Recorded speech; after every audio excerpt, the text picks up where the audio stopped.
Bismillahirrahmanirrahim.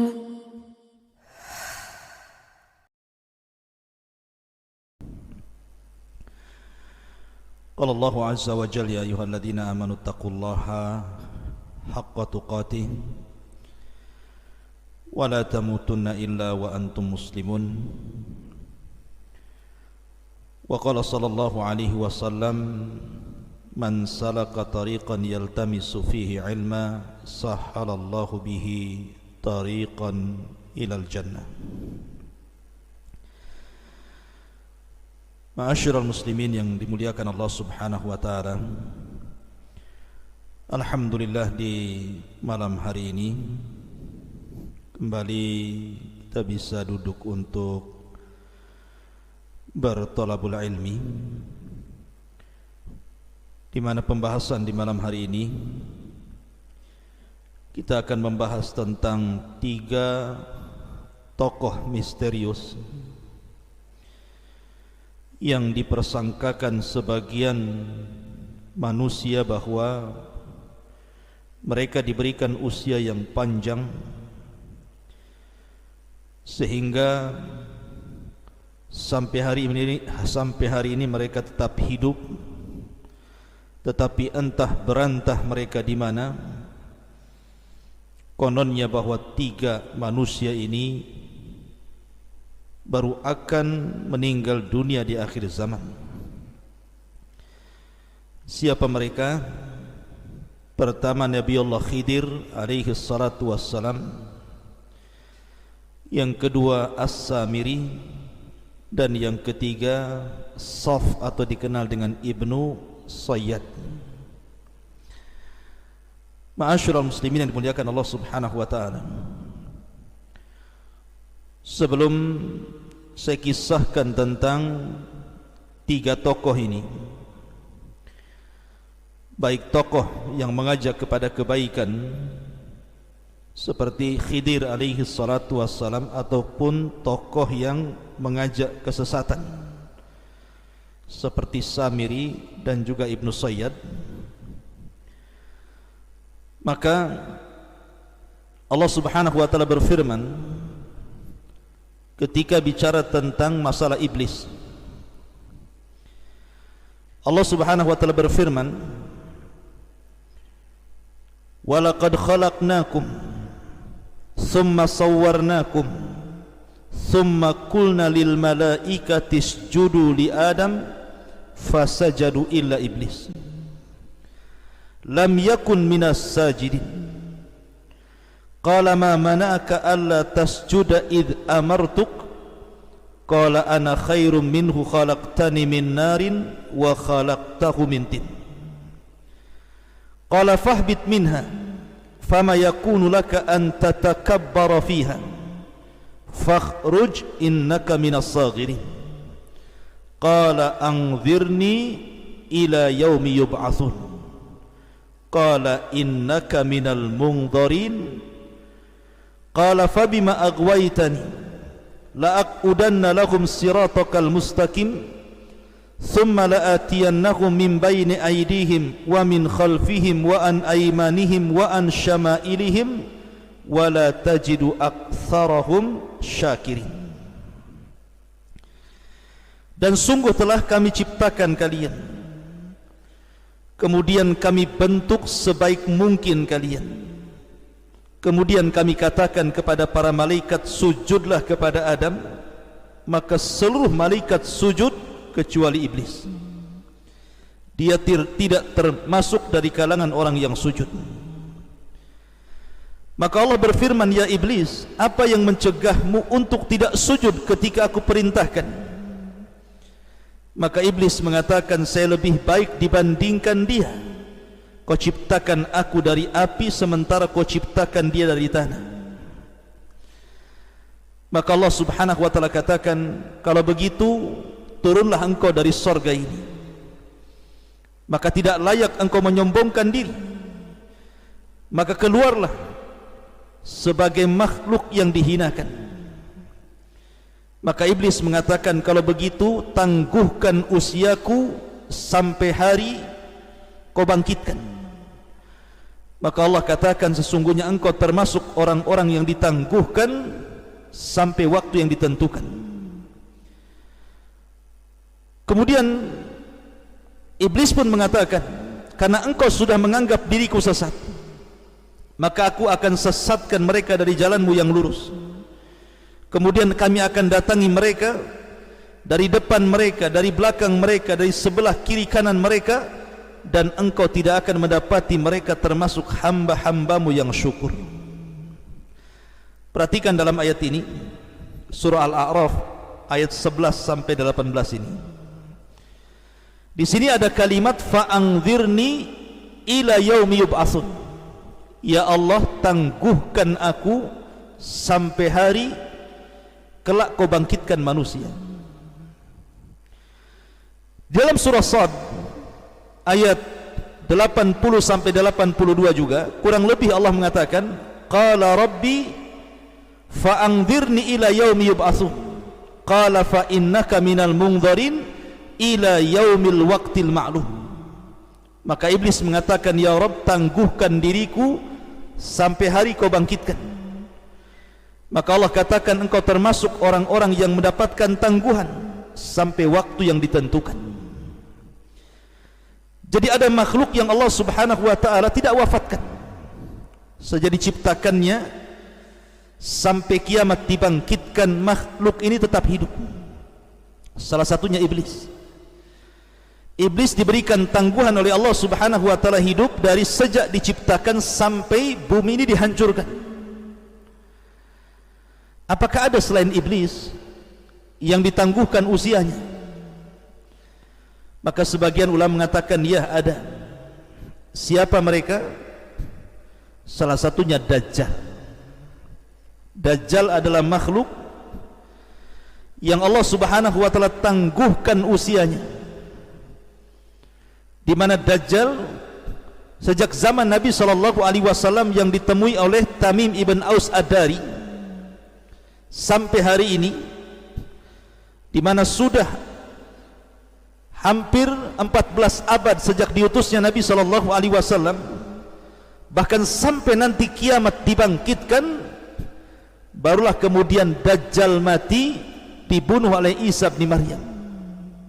Jadi perbedaan Dajjal dengan iblis, kalau iblis diwafatkan, ada yang mengatakan ketika tiupan sangkakala yang pertama. Ketika ini alam dihancur-hancurkan, maka iblis diwafatkan. Ada yang mengatakan pada sangkakala yang kedua. Tapi Dajjal itu berbeda dengan iblis, karena Dajjal itu baru mati di tangan Isa bin Maryam. Setelah keluarnya Imam Mahdi dan setelah turunnya Isa bin Maryam, barulah Isa membunuh Dajjal. Tapi ada kesamaan antara Dajjal dengan iblis, sama-sama diberikan tangguhan usia. Akan tapi masalahnya, apakah Dajjal itu hidup dari zaman Nabi ke zaman Nabi berikutnya? Artinya Dajjal itu sudah ada sejak zaman Nabi Nuh atau Ibrahim atau Musa atau Isa? Maka ini menjadi khilaf para ulama. Kenapa demikian?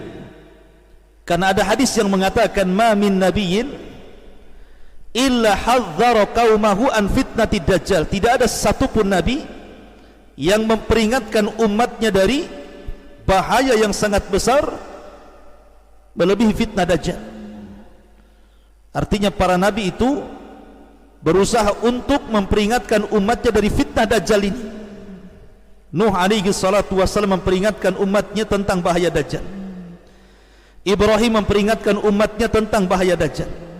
Nabi Musa memperingatkan umatnya tentang bahaya dajjal. Termasuk Nabi Isa dan termasuk Nabi SAW memperingatkan umatnya dari bahaya dajjal.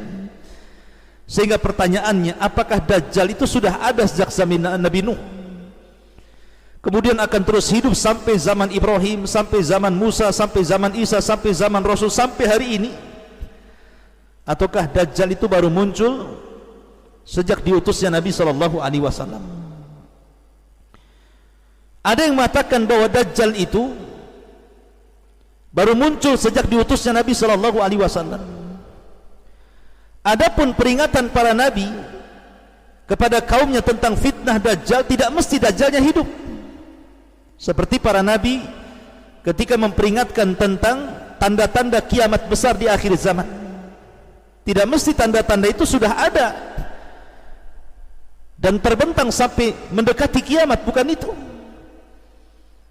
Tetapi para nabi ini hanya memperingatkan bahwa kalau muncul makhluk seperti ini, hati-hati kalian.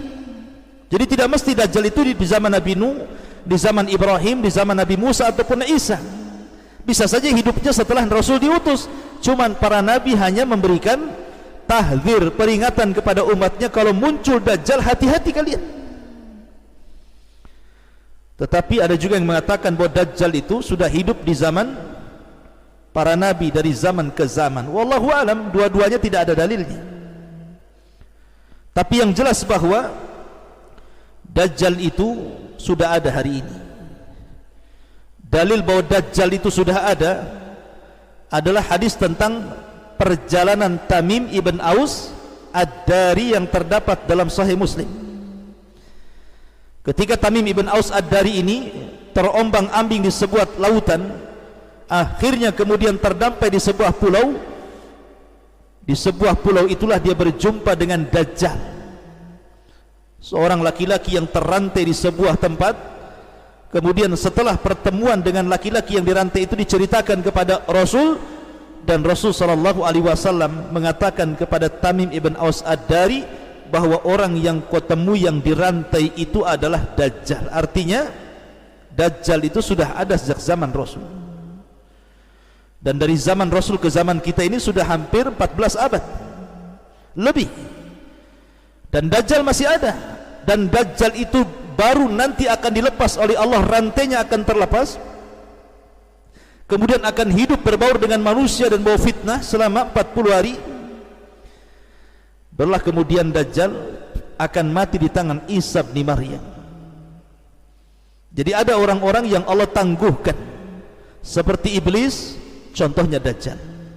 Pertanyaannya, apakah kemudian selain iblis dan juga Dajjal, seperti Nabi Khidir alaihi salatu wassalam, termasuk orang-orang yang ditangguhkan usianya? Karena ada sebagian orang mengatakan bahwa Khidir itu belum mati, dia berada di tengah-tengah manusia, terkadang dijumpai di tepi-tepi lautan. Wallahu a'lam.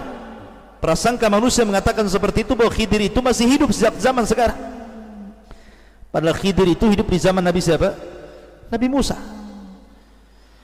Kemudian juga kisah Samiri, ada yang mengatakan Samiri itu masih hidup dan bersembunyi di segitiga Bermuda, dan akan keluar menjadi sosok Dajjal di akhir zaman. Apakah Samiri itu memang tidak meninggal, artinya akan tetap hidup dan akan menjadi sosok Dajjal di akhir zaman? Begitu juga Ibnu Sayyad. Karena Ibnu Sayyad ini diceritakan khilaf tentang kematiannya. Ada yang mengatakan ketika terjadi perang Harrah, kubu Yazid bin Muawiyah melawan kubu Madinah Zubair bin Awam, maka Ibnu Sayyad terbunuh dalam perang Harrah ini. Ada yang mengatakan bahwa tidak terbunuh, cuman hilang, dan entah berantah kemana, tidak ada ceritanya. Ada yang mengatakan Ibnu Sayyad ini kemudian hilang dan akan muncul di akhir zaman sebagai sosok Dajjal. Lah kita akan bahas ini tentang 3 tokoh misterius, Nabi Khidir, Samiri, Ibnu Sayyad. Apakah memang masih hidup sampai saat ini, ataukah tiga-tiganya sudah wafat? Bagaimana pandangan ulama tentang 3 tokoh ini? Ma'asyiral muslimin yang dimuliakan Allah subhanahu wa ta'ala, pertama kita ambil kisah Nabi Allah Khidir alaihi salatu wassalam. Bicara tentang Khidir, sangat erat kaitan kisah Nabi Khidir ini dengan kisahnya siapa? Nabi Musa alaihi salatu wassalam. Jadi suatu ketika Nabi Musa alaihi salatu wassalam ini sedang berceramah di tengah-tengah Bani Israel. Tiba-tiba ada yang nyeletuk satu orang dan mengatakan, "Ya Musa, apakah di sana ada orang yang lebih alim dibandingkan dirimu? Tiba-tiba Musa mengatakan tidak ada. Tidak ada orang yang lebih alim dibandingkan diriku. Musa lupa mengucapkan insya Allah. Gara-gara itu akhirnya Allah subhanahu wa ta'ala menghukum Nabi Musa, karena seolah-olah Musa ini menampakkan takaburnya, seolah-olah tidak ada orang alim dibandingkan dirinya. Kemudian dia lupa mengucapkan insya Allah. Akhirnya kemudian Allah subhanahu wa ta'ala mengatakan ada seseorang yang saleh namanya Khidir. Dia memiliki ilmu yang tidak kau miliki, maka carilah Khidir, belajarlah kepada dia. Akhirnya Nabi Musa alaihi salatu wassalam ditemani Yusha ibn Nun mencari-cari Khidir alaihi salatu wassalam, sampai akhirnya berjumpa di antara dua pertemuan air lautan. Entah berapa lama Nabi Musa itu mencari Khidir. Yang jelas bahwa akhirnya Allah subhanahu wa ta'ala takdirkan berjumpa. Dari situlah Musa kemudian belajar banyak hal dari Khidir. Di antaranya Khidir membolongi kapal, Khidir membunuh anak kecil, Khidir membangun rumah yang hendak roboh, kemudian ditakwilkan berbagai macam takwilan, termasuk juga ilmu-ilmu yang Musa dapati dari Khidir selain daripada tiga-tiga perkara yang disebutkan dalam surah Al-Kahfi itu. Intinya bahwa akhirnya Musa pun berpisah dengan Khidir. Lalu siapa Khidir ini sebenarnya? Ada yang mengatakan bahwa Khidir ini, karena masalahnya Khidir ini kan menjadi ittirab, jadi perbincangan para ulama tentang siapa Khidir ini. Ada yang mengatakan bahwa Khidir ini namanya adalah Balya. Nama Khidir itu adalah Balya, ba lam ya, Balya, dengan memfathah ba dan mensukun lam, Balya. Dan bapaknya namanya Malkan, dengan memfathah mim dan mensukum lam. Dan bapaknya adalah termasuk dari raja-raja Bani Israel. Jadi bapaknya itu termasuk raja dari raja-raja Bani Israel. Artinya Nabi Khidir ini adalah turunan raja daripada raja-raja Bani Israel. Tetapi Khidir ini tidak mau menjadi raja. Dia lebih baik lari dari istana, kemudian fokus untuk beribadah kepada Allah subhanahu wa ta'ala, sehingga Khidir menjadi rajulun saleh, orang yang saleh, yang diperselisihkan para ulama apakah dia seorang nabi ataukah dia seorang wali. Bagi yang mengatakan Khidir seorang nabi, karena Khidir punya mukjizat, salah satunya adalah disebut Khidir diambil dari khadra. Jadi umpamanya ini tanah tandus, kering kelontang, kemudian Khidir lewat di situ, kemudian duduk, maka tiba-tiba akan tumbuh rumput, akan tumbuh tanam-tanaman, akan tumbuh tumbuh-tumbuhan, sehingga bumi gersang menjadi hijau karena dilintasi Khidir. Maka disebut Khidir karena setiap melintas di yang gersang jadi hijau. Namanya kan bukan Khidir. Khidir itu diambil dari mukjizat dia, namanya Balya, anak dari seorang raja dari raja-raja Bani Israel. Ma'asyiral muslimin yang dimuliakan Allah subhanahu wa ta'ala, menjadi perbincangan para ulama ketika sebagian para ulama menganggap bahwa Khidir itu adalah masih hidup. Sampai hari ini Khidir itu tidak mati, karena tidak dijelaskan kematiannya. Tetapi bagaimanapun, nas-nas Al-Quran seperti surah Al-Anbiya ayat 34, wa ma ja'alna li ahadi min qablikal khulda afa immitta fahumul khalidun, dan kami tidak jadikan kepada siapapun sebelum wahai Muhammad ada orang yang kekal tidak mati. Apakah kalau engkau mati mereka tetap kekal? Artinya mustahil. Semua orang itu kullu nafsin dha'iqatul maut, setiap jiwa itu pasti mati. Kemudian juga Allah subhanahu wa ta'ala berfirman dalam ayat yang lain tentang masalah keumuman firman Allah subhanahu wa ta'ala, kullu nafsin dha'iqatul maut, setiap jiwa pasti akan merasakan mati. Setiap jiwa pasti akan merasakan kematian. Al-Imam Asy-Syinkiti rahimahullahu taala, Al-Imam Asy-Syinkiti rahimahullahu taala, beliau mengatakan bahwa sesungguhnya Khidir itu sudah mati. Kenapa demikian? Karena pertama, zahir daripada umum firman Allah Subhanahu wa taala, "Wa ma ja'alna li ahadin min qablikal khulda afa in mitta fahumul khalidun." Dan kami tidak menjadikan seseorang dari manusia ini sebelum wahai Muhammad mereka kekal. Apakah kalau engkau meninggal mereka akan tetap kekal? Tidak mungkin. Kalau engkau meninggal mereka juga meninggal. Ini yang pertama. Yang kedua, Nabi SAW bersabda dalam perang Badar, "Allahumma in tahlik hadhil isabah min ahlil Islam lam tu'bad fil ardi abada." Ya Rabb, kalau kau hancurkan kami yang sedikit ini, kalau aku sampai mati dalam perang ini dan sahabat-sahabatku sampai terbunuh semuanya, maka engkau tidak akan mendapati termasuk ahli Islam yang akan menyembahmu di permukaan bumi selamanya. Artinya bahwa tidak ada lagi orang yang menyembah Allah kalau seandainya Rasul dan para sahabat ketika itu wafat dalam perang Badar. Kalau memang Khidir masih hidup, tentu Rasul tidak akan mengatakan seperti itu, karena walaupun seandainya Rasul kemudian meninggal dan para sahabat, di sana ada Khidir. Tapi Nabi SAW mengatakan umum, kalau kau hancurkan kelompok yang sedikit ini, tidak akan ada orang yang menyembah dirimu ya Rabb. Kemudian yang ketiga, Nabi SAW pernah mengatakan, "Ala ra'si mi'ati sanatin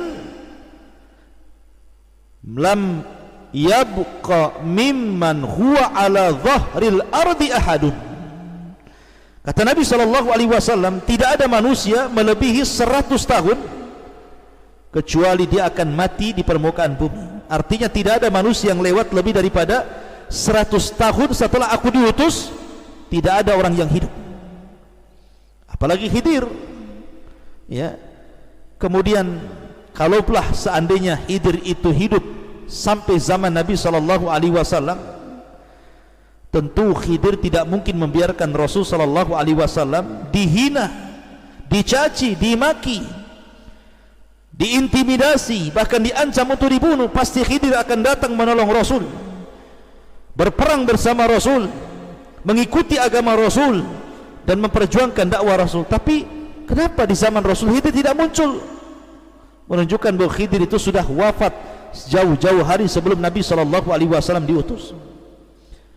Dan itu juga disebutkan oleh para ulama bahwa Khidir alaihi salatu wassalam, pendapat yang kuat adalah sudah meninggal dunia. Ma'asyiral muslimin yang dimuliakan Allah Subhanahu wa taala, saya akan sebutkan beberapa pendapat para ulama.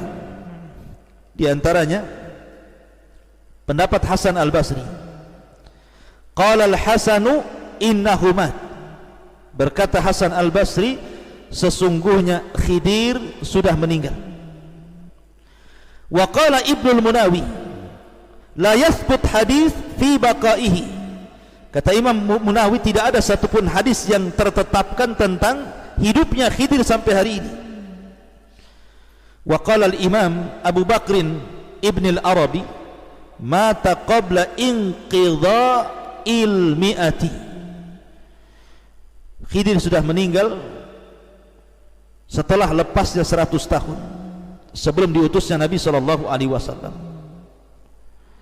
Termasuk juga Imam Bukhari rahimahullahu ta'ala ketika ditanya tentang Khidir dan Ilyas, apakah keduanya masih hidup, maka Imam Bukhari memfatwakan bahwa keduanya sudah mati. Dan banyak lagi pendapat para ulama yang mengatakan bahwa Khidir itu sudah mati, kecuali Al-Imam At-Tabari menukilkan pendapat dari sebagian para ulama yang mengatakan bahwa Khidir itu masih hidup, dan ini diyakini oleh orang-orang sufi bahwa Khidir itu masih hidup di tengah-tengah kita, entah berantah di mana dia, yang jelas dia masih hidup sampai hari ini.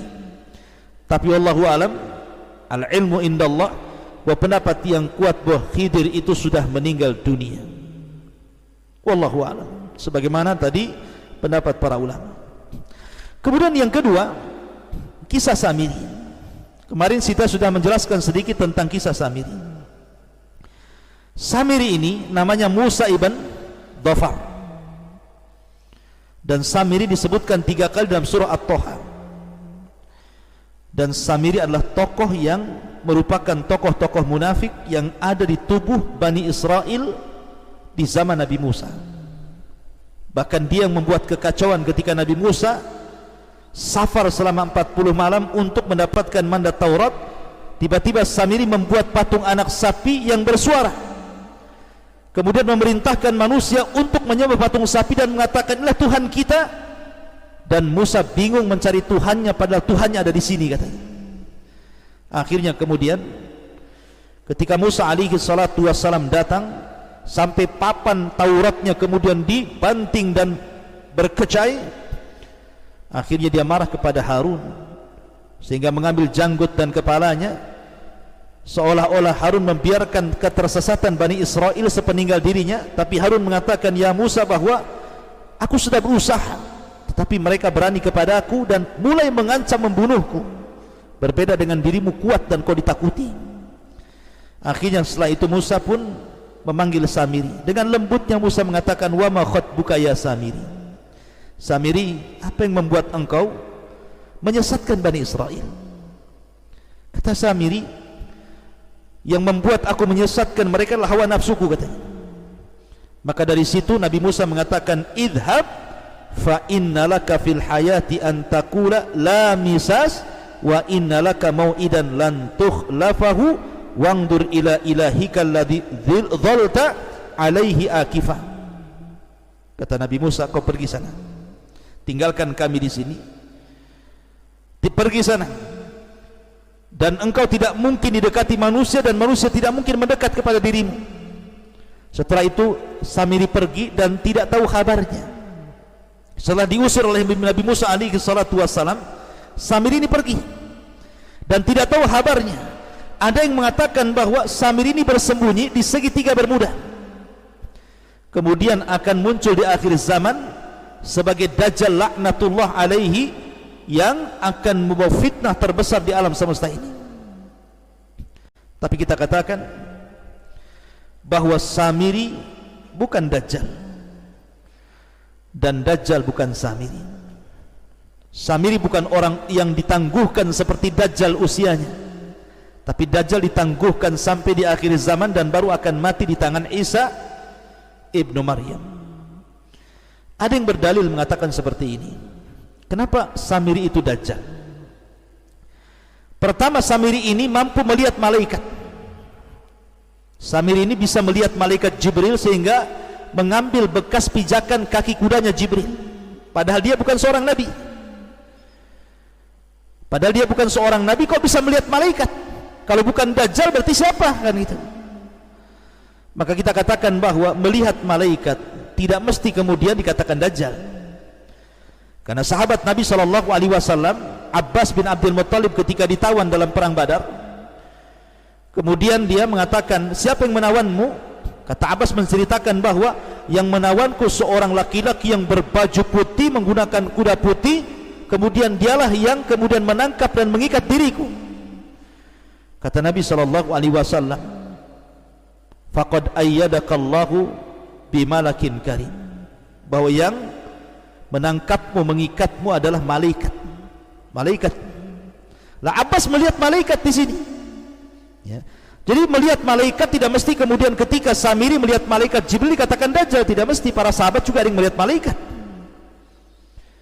Bahkan Abu Sufyan pun menceritakan kepada Abu Lahab, ketika kekalahan dalam perang Badar, dia melihat ada sosok yang berpakaian putih menunggang kuda putih kemudian menghantam tentara orang-orang Quraisy, dan dia katakan, aku melihat itu semua. Sampai kata budaknya Fadl Ibn Abbas ini mengatakan, itulah malaikat yang menolong kaum muslimin. Maka Abu Lahab marah, kemudian dipukulnya budak Abbas itu. Ma'asyiral muslimin yang dimuliakan Allah Subhanahu wa taala. Adapun tentang dalil yang kedua yang mengatakan bahwa Kenapa Nabi Musa lembut kepada Samiri? Sudah jelas-jelas Samiri ini menyesatkan Bani Israel, tapi kenapa dia lembut kepada Samiri dan mengatakan, wa ma khatbuka ya Samiri? Kenapa kau lakukan itu wahai Samiri? Kenapa lembutnya Nabi Musa kepada Samiri? Karena mereka mengatakan karena Dajjal itu akan tersulut emosinya ketika emosi. Jadi Rasul mengatakan tidak mungkin Dajjal keluar sampai tersulut emosi. Maka Nabi Musa supaya Samiri itu tidak tersulut emosi, dia pelan-pelan. Maka ini pun bukan hujah bahwa Samiri itu Dajjal. Bisa saja memang metode Nabi Musa seperti itu, ya. Apalagi kalau umpamanya kita katakan bahwa dia muncul di segitiga Bermuda, oh makin parah lagi, karena Dajjal itu tidak muncul dari situ. Dajjal itu muncul dari Khurasan, dari Asfahan bersama 70.000 Yahudi Asfahan, Iran. Tidak ada kaitan dengan segitiga Bermuda. Kemudian juga ukubah yang diberikan kepada Samiri ini, di mana Nabi Musa kemudian mengatakan, engkau pergi, engkau tidak akan ada manusia yang mendekati kamu, dan engkau tidak mungkin mendekat manusia. Sementara Dajjal di akhir zaman itu mendekat manusia, berkumpul kepada manusia. Pertama dia mengaku Nabi, berakhir dengan mengaku Tuhan, kemudian jadilah dia Dajjal selama 40 hari. Jadi Samiri, Dajjal. Apakah Samiri sudah meninggal? Secara ayat-ayat umum, ya, Samiri sudah meninggal. Karena masalahnya tidak ada dalil meninggalnya Samiri atau hidupnya Samiri atau Samiri di mana. Al-ilmu indallah, bahwa ilmu itu ada di sisi Allah, tetapi keumuman dalil tentang masalah apakah Samiri termasuk minal mungdarin, makhluk yang dikecualikan seperti iblis kemudian ditangguhkan usianya, dan juga seperti Dajjal, tidak ada dalilnya. Karena sekali lagi pendapat yang kuat, Dajjal bukan Samiri, Samiri bukan Dajjal. Maka dia tidak akan hidup sampai di akhir zaman seperti Dajjal dan juga iblis. Kemudian yang terakhir Ibnu Sayyad. Ibnu Sayyad juga ada yang mengatakan dia Dajjal, bahkan kalangan sahabat yang mengatakan dia Dajjal. Umar bin Khattab mengatakan dia Dajjal, Jabir mengatakan dia Dajjal, Abu Dar mengatakan dia Dajjal, Habsah mengatakan dia Dajjal, Ibnu Umar mengatakan dia Dajjal, sampai bersumpah lagi. Tapi Nabi SAW masih ragu tentang kedajjalannya Ibnu Sayyad, sampai akhirnya oleh Rasul diteliti. Dan pendapat yang kuat dari kalangan para ulama, Ibnu Sayyad bukan Dajjal. Iya, dia Dajjal, tapi Dajjal kecil, bukan Dajjal yang akan keluar di akhir zaman. Saya akan nukilkan beberapa perkataan para ulama. Pertama, Imam Baihaqi mengatakan, laisa fi hadithi Jabir akthar min sukutin Nabi sallallahu alaihi wasallam ala halafi Umar. Dalam hadis Jabir tidak bisa kemudian Nabi sallallahu alaihi wasallam, diamnya Nabi sallallahu alaihi wasallam dalam hadis Jabir tentang sumpahnya Umar ini, fayahtamilu an yakuna Nabi sallallahu alaihi wasallam kana mutawakkifan fi amrihi thumma ja'ahu thabat min Allah bi annahu ghairahu ala ma taqtadihi qissat Tamim ibn Aus ad-Dari. Karena dalam hadis Jabir ketika Umar bersumpah bahwa Ibnu Sayyad Dajjal ini mengandung banyak kemungkinan. Boleh jadi Nabi SAW ragu-ragu, setelah jelas perkaranya ternyata bukan Dajjal, karena di sana ada hadis Tamim ibn Aus ad-Dari yang berjumpa dengan Dajjal. Artinya di zaman yang sama, pertama Ibnu Sayyad tinggal di kota Madinah, yang kedua cerita Tamim ibn Aus ad-Dari yang kemudian berlayar di sebuah pulau kemudian berjumpa dengan Dajjal. Ini kan kontras bahwa Tamim ibn Aus ad-Dari berjumpa dengan Dajjal di tempat lain, dan Ibnu Sayyad juga di Madinah. Jadi Ibnu Sayyad bukan Dajjal, karena Dajjal di zaman itu sudah dijumpai oleh Tamim ibn Aus ad-Dari, bukan di Madinah tapi di pulau di tengah lautan. Maka dari sini menunjukkan bahwa Ibnu Sayyad bukan Dajjal. Iya, dia Dajjal syaitan, tetapi bukan Dajjal akbar yang akan keluar di akhir zaman. Termasuk juga Imam Ibnu Katsir mengatakan, anna Ibnu Sayyad laisa bid-Dajjal alladhi yakhruju fi akhir zaman. Kata Imam Ibnu Katsir, Ibnu Sayyad bukan Dajjal yang keluar di akhir zaman. Termasuk Al-Barjanji mengatakan al-asah anna Dajjal ghaira Ibnu Sayyad. Dajjal bukan Ibnu Sayyad. Intinya bahwa Ibnu Sayyad, apakah dia sudah meninggal atau tidak? Ada yang mengatakan Ibnu Sayyad itu ketika perang Harrah terbunuh. Dan perang Haro itu perang antara kubu Madinah dengan kubu Syam, karena orang Madinah tidak mau baiat kepada Yazid. Akhirnya Yazid menyerang kota Madinah, dan banyak para sahabat meninggal dan anak-anak sahabat meninggal, termasuk Ibnu Sayyad meninggal dalam pertempuran itu. Karena Ibnu Sayyad masalahnya belakangan masuk Islam, kemudian punya anak, dan anaknya menjadi tokoh tabi'in hebat. Bahkan Ibnu Sayyad pernah haji dan masuk kota Madinah dan Mekah, sementara Dajjal tidak mungkin masuk kota Madinah dan Mekah. Walaupun ada yang membantah, ya itu kan di permulaannya, di akhirnya nanti dia akan kufur dan akan jadi Dajjal katanya. Nah, itu kan ihtimal, kemungkinan. Tapi yang jelas bahwa hadis-hadis dan riwayat menjelaskan bahwa Rasul mengatakan Dajjal tidak akan masuk kota Madinah dan Mekah. Ibnu Sayyid masuk kota Madinah dan Mekah. Dajjal kafir, bahkan di dahinya ada kafara. Ibnu Sayyid masuk Islam. Kemudian Dajjal akim, tidak punya anak. Ibnu Sayyid punya anak, bahkan anaknya pemimpin tabi'in, seorang alim besar. Dan ada yang mengatakan bahwa Ibnu Sayyid terbunuh di perang Harrah. Ada juga yang mengatakan Ibnu Sayyid itu tidak terbunuh tapi hilang, sehingga terjadi prediksi bahwa hilangnya Ibnu Sayyid ini menjadikan Ibnu Sayyid tidak mati sampai hari ini, bahkan akan keluar di akhir zaman sebagai Dajjal Akbar. Tapi sekali lagi ini pendapat yang sangat lemah. Pendapat yang kuat, Ibnu Sayyid bukan orang-orang yang ditangguhkan usianya seperti Dajjal dan seperti Iblis. Wallahu a'lam bishawab. Ini tentang 3 tokoh yang dirahasiakan atau menjadi misterius. Apakah dia masih hidup sampai zaman sekarang ataukah sudah mati? Mudah-mudahan ada manfaatnya. Subhanakallah bihamdika, asyhadu an la ilaha illa anta astaghfiruka wa atubu ilaik.